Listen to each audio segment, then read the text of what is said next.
มื้อนี้พ่อใหญ่แสงออกตามล่าคือเก่า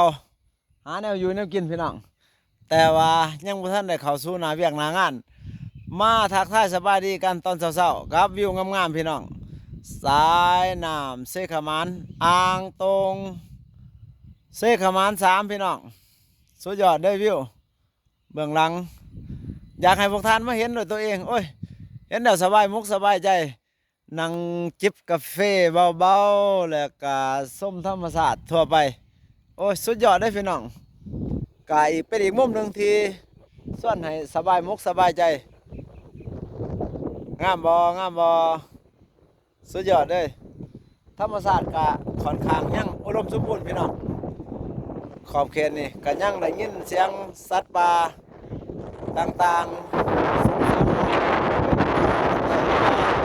สัตว์ต่างๆก็ยังพอได้ยิน